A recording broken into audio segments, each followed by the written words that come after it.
Bueno, mi trabajo es sobre la teoría del lenguaje de Locke, o la filosofía del lenguaje, y es una de las partes de Ensayo sobre el entendimiento humano, que fue un libro sobre el que ya hablamos, pero faltó hablar sobre el libro tercero, que es la parte en la que se centra en las palabras.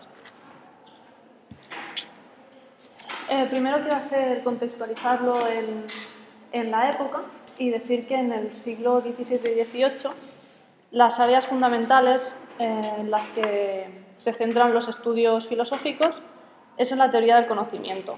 Esto quiere decir que la mayoría de estudios versan sobre cómo funciona la mente, cómo capta la realidad, etc.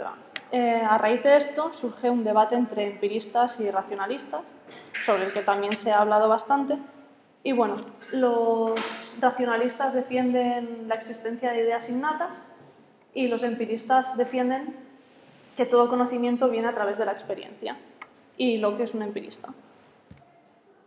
Bueno, aquí el libro tercero sobre el que yo voy a hablar. Vale, en este libro tercero, Locke se centra en... Bueno, la tesis central es la tesis mentalista. Locke es uno de los primeros filósofos que defienden esta tesis, que consiste en la prioridad ontológica del pensamiento respecto al lenguaje. Esto quiere decir que el lenguaje es simplemente una herramienta que sirve para transmitir, para comunicar el contenido de la mente, del pensamiento. Con lo cual, ontológicamente tiene un grado inferior, queda subyugado al pensamiento. También defiende el representacionalismo epistemológico y esto lo podremos ver mejor en este esquema. ¿Qué quiere decir? Pues que el conocimiento del mundo lo obtenemos a través de representaciones mentales. Locke divide el mundo en dos partes. Es el mundo objetivo extramental y el del sujeto o la mente. ¿Cómo conocemos el mundo objetivo? Pues a través de las percepciones, que como he dicho anteriormente, es un empirista y considera que todo el conocimiento viene a través de las percepciones. A través de este mundo objetivo extramental y el del sujeto, existen estos mediadores que son las entidades mentales subjetivas, que se podría traducir en ideas. Estas entidades contienen propiedades del sujeto, es decir, tienen carácter subjetivo, puesto que cada sujeto forma las suyas. Pero también tiene similitud con el objeto real, puesto que sus propiedades se equiparan, son correlativas a las cualidades del objeto. Bueno, Locke plantea también una serie de problemas, no solo con las ideas, sino también con el lenguaje. Pero el problema que plantea en las ideas es la posibilidad de que los sujetos tengan ilusiones o alucinaciones, y estos problemas son imposibles de discernir por el propio sujeto, puesto que un sujeto no sabe si lo que está percibiendo es erróneo o no. No tiene manera de comprobarlo. Lo que obtenemos por los sentidos es algo puramente mental y no extramental. Esto sostiene la idea de que es subjetivo lo que percibimos y no es objetivo. Bueno, la división de las ideas ya las vimos, pero es importante recordar que dentro de las ideas complejas hay unas que son de substancias y de modos mixtos, porque Locke le da especial importancia a cómo estas ideas se transforman en palabras y qué utilidad tienen. Y esto lo podemos ver aquí. La idea compleja de substancia está compuesta de un conjunto de ideas simples, de un número determinado, y encuentra modelos en la naturaleza. Es decir, una manzana sería una idea de substancia, sería una substancia, puesto que las ideas simples que contiene pueden ser el rojo, el sabor dulce y que es jugosa. Y esas ideas simples se encuentran en la naturaleza juntas. Simplemente utilizas una palabra para referirte a esta sustancia, pero esa palabra las cualidades que contempla son las que ya existen en la naturaleza juntas. La palabra lo que hace es describir lo que se encuentra en la naturaleza, de algún modo. Y la conexión es natural y necesaria, puesto que no son distintas. Pero en los modos mixtos también es un conjunto de ideas simples, solamente que es una conexión que hace el hombre. La conexión no es necesaria, sino que es conveniente. Por ejemplo, la hipocresía sería una idea compleja de modo mixto y sería necesario tener las ideas que componen esa idea compleja juntas porque nos hacen falta en el uso diario, referirnos a ellos. La conexión la establece la mente para facilitar la comunicación. Esto nos empieza a guiar ya por dónde va a ir Locke, que la necesidad del lenguaje es simplemente convencional y para uso de la comunicación y comunicar esas ideas que solamente existen en nuestra mente y que no hay otra manera de transmitirlas.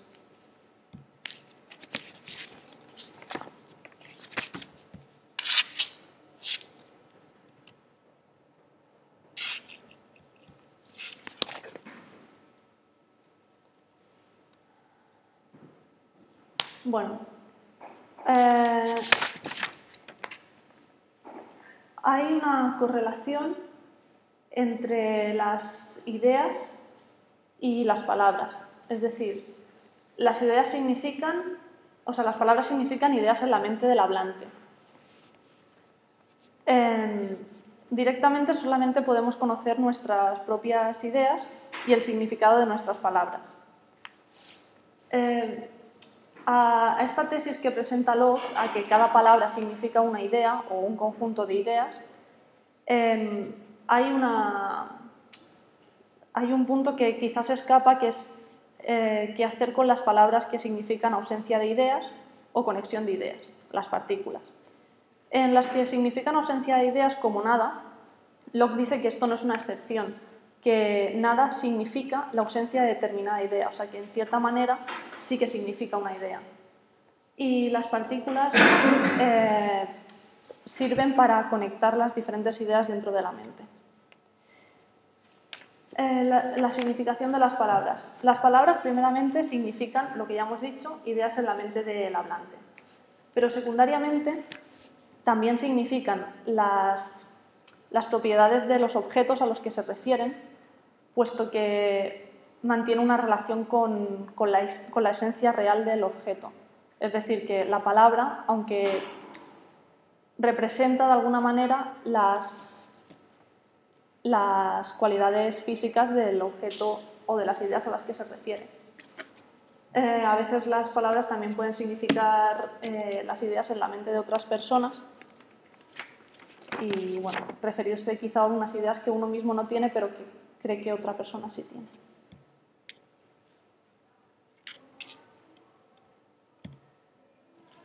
Vale. Locke hace una diferencia entre esencia real y esencia nominal. En el esquema de antes hemos podido ver que un objeto del mundo extramental contiene una esencia real y una esencia nominal. En cuanto a la esencia nominal, sería el término general con el que se clasifica dicha idea. Sirve para clasificar las diferentes ideas y, básicamente sería la palabra que se utiliza.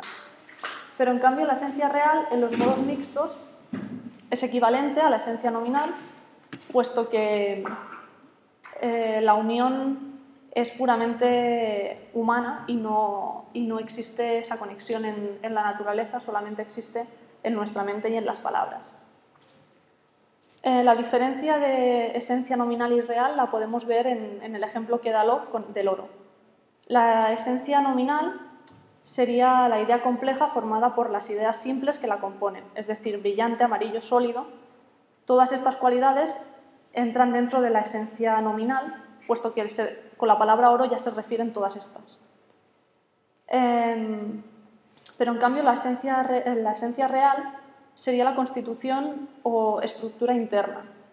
Locke dice que es imposible conocer esta estructura interna, esta esencia real, ya que solamente tenemos lo que nosotros captamos son esencias mentales subjetivas, no es la esencia real, no podemos acceder directamente a ese objeto, sino con un mediador, y esta subjetividad hace imposible que podamos tener el conocimiento de esencia real por mucho que avance la ciencia. Pero en el caso del oro, la esencia real sería algo similar a que sea el número atómico 79, pero no hay un conocimiento directo de esto. Bueno, en cuanto bueno, la idea podríamos decir que es un signo natural y la palabra un signo arbitrario, pero es más conveniente llamarlo convencional, porque la idea de arbitrario nos hace pensar en que pueda ser algo variable y que las palabras puedan cambiar, y no, esto lo niega totalmente, porque esto impediría que hubiera una convencionalidad y que todos habláramos el mismo idioma siempre. Lo que quiere decir que sea convencional y arbitrario es que tú no das un nombre, por ejemplo, el ejemplo de casa, que una casa tenga determinada estructura o nos transmita según qué ideas, no quiere decir que necesariamente tenga que pronunciarse de ese modo. Esto justifica también la diferencia de idiomas. Es decir, que en una región se le puede llamar de una forma a una cosa y en otra se pueda llamar diferente. Pero existe una convención y se acuerda que a determinada cosa se le va a llamar así y siempre es así. Pero no es una relación necesaria. En cambio, la idea sí, porque comparte cualidades con el objeto real al que se refiere. Y bueno, por esta convencionalidad el lenguaje es público, social, pero no es natural ni necesario. Es necesario en cuanto que necesitamos comunicarnos, pero no existe una necesidad de que sea de determinada manera. La función de las palabras, como ya vengo diciendo, es comunicativa y sirve para poder comunicar las ideas que se tienen. Es necesario que exista una convencionalidad y que se comparta el mismo significado todos los que hablan un mismo idioma. La diferencia de idiomas, por lo general, por lo que deja entreverlo, es porque en unas regiones, bueno, estriba también mucho en el uso de los modos mixtos. En algunos sitios es más necesario hacer una composición de ideas simples porque se dan más común, ya sea a nivel filosófico o jurídico, se dan más unos casos que otros y por eso es necesario referirse a unas cosas que en otro idioma a lo mejor no se refieren. Veracidad de la concordancia o espectro invertido. Locke lo presenta, esto es ¿cómo puedes saber que realmente tu percepción es igual a la de otro? Pues realmente no lo puedes saber.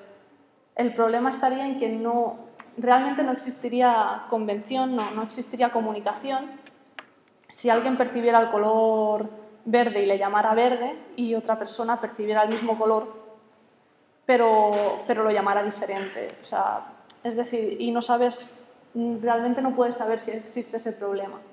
La misma cualidad puede ser captada diferente por distintos individuos.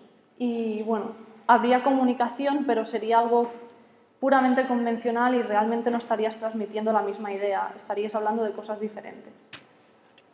Si el significado no es común, el lenguaje no es público y por tanto no existe comunicación.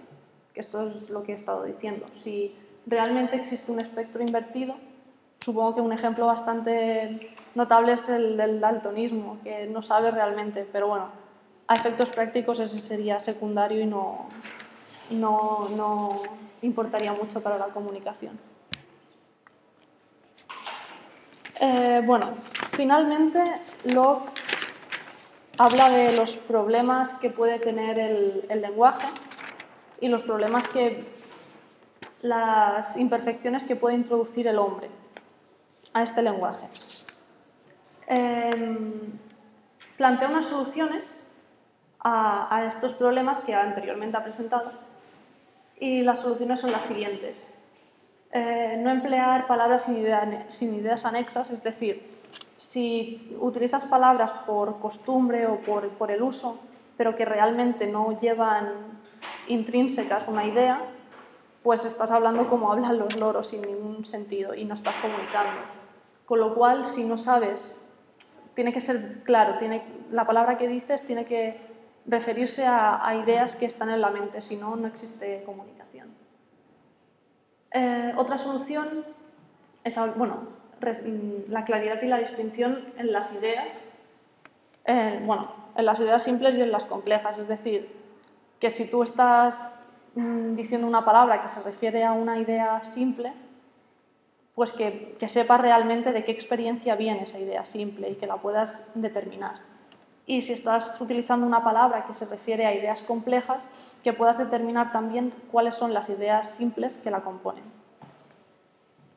Ajustarse al uso común, es decir, no emplear las palabras con un significado diferente, simplemente no tomarse la libertad de sacar de contexto las palabras porque puede llevar a confusión.